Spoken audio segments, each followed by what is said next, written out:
आइए बात करते हैं संविधान के अनुच्छेद 41 और 42 के बारे में, जो राज्य के नीति निर्देशक तत्व के अंतर्गत आता है, जिसका वर्णन संविधान के भाग 4 में है।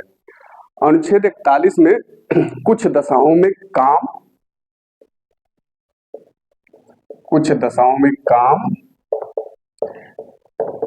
शिक्षा एवं लोक सहायता प्राप्त करने का अधिकार होगा। यानी राज्य अपनी आर्थिक सामर्थ्य और विकास की सीमाओं के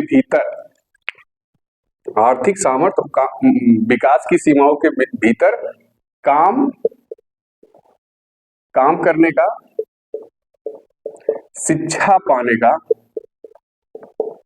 पाने का, साथ ही बेकारी, बीमारी, बुढ़ापा और निःशक्तता की स्थिति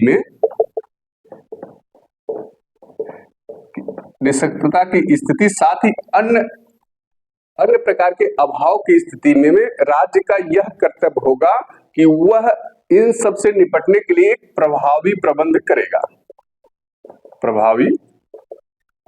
करेगा। यानी राज्य का यह कर्तव्य होगा कि वह नागरिकों के लिए काम करने के अधिकार को सुरक्षित रखे, शिक्षा पाने के, साथ ही बेकारी, बीमारी, बुढ़ापा, निःशक्तता की स्थिति में से निपटने के लिए राज्य द्वारा प्रबंध किया जाएगा। जिसके उदाहरण के स्वरूप में हम देखते हैं कि काम करने के अधिकार को मनरेगा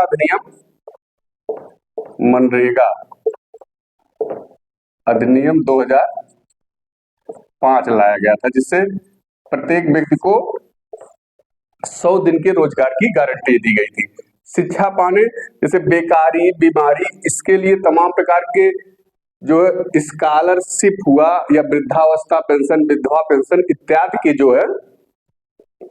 इत्यादि का जो योजनाएं जो है राज्य द्वारा लागू की जाती है निःशक्त जनों या फिर जरूरतमंदों की जरूरत पूरी करने के लिए। तो अनुच्छेद 41 लोक कल्याणकारी राज्य का प्रतीक माना जाता है। लोक कल्याणकारी राज्य में जो भी अपेक्षाएं की गई है वह अनुच्छेद 41 व अनुच्छेद 42 के द्वारा पूरी होती है। जैसे अब देखते हैं अनुच्छेद 42 में क्या है। अनुच्छेद 42 में काम की न्याय संगत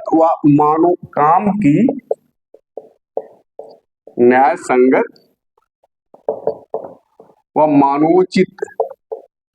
मानवोचित दशाएं, साथ ही प्रसूति सहायता उपलब्ध कराने का प्रभावी प्रबंध राज्य द्वारा किया जाएगा। प्रसूति सहायता, इसमें कोई भी नागरिक जहां भी कार्य करता है तो वहां एक न्याय संगत वातावरण का निर्माण करना राज्य का कर्तव्य होगा। साथ ही मानव अनुकूल, यानी कोई भी ऐसा कार्यस्थल नहीं होगा जहां मानव जीवन को खतरा हो। साथ ही प्रसूति सहायता राज्य द्वारा उपलब्ध कराएगा। इसी प्रसूति सहायता के लिए ही राज्य सरकार व केंद्र सरकार द्वारा विभिन्न प्रकार की योजनाएं महिलाओं के विकास व संरक्षण के लिए चलाई जाती है, जिसमें जननी सुरक्षा योजना व मातृत्व अवकाश है। यह सब कार्य राज्य के लोक कल्याणकारी कार्य के अंतर्गत आते हैं। तो ये अनुच्छेद 41 और अनुच्छेद 42 के कुछ महत्वपूर्ण तथ्य एवं जानकारी।